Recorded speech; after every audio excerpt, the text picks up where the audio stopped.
Ramdam na ngayong holiday rush ang matinding traffic pero mas kalbaryo raw sa mga commuter ang pahirapan na pagsakay sa mga taxi at transport network vehicle service. Mailan daw kasi na driver ay namimili ng pasahero.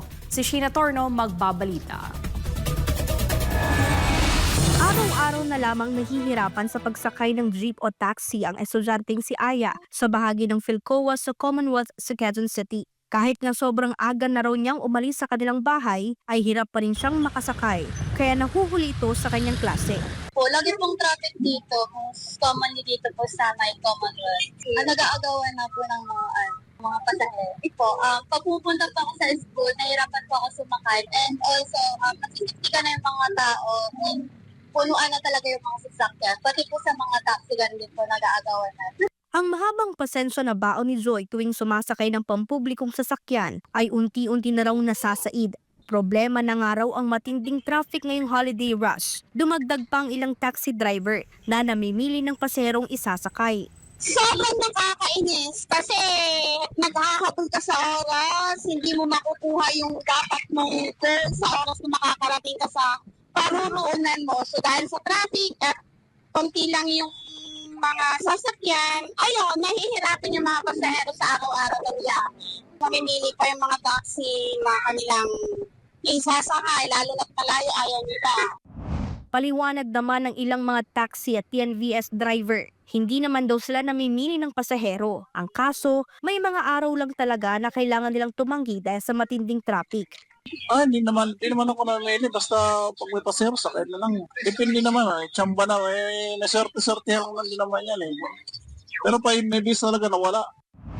Pero ayon sa Land Transportation Franchising and Regulatory Board o LTFRB, ipinagbabawal ang pagtanggi sa mga pasahero, lalo na kung ikaw ay isang kumukuha ng pasahero gamit ang pampublikong sasakyan.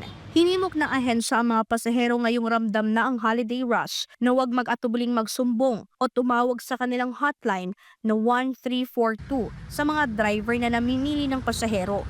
Kunin nyo lang po yung plate number, anong oras at anong araw nyo na-experience ito, at itawag nyo lang para maipatawag po natin ang operator at yung driver na nag-refuse kasi may penalty po yan.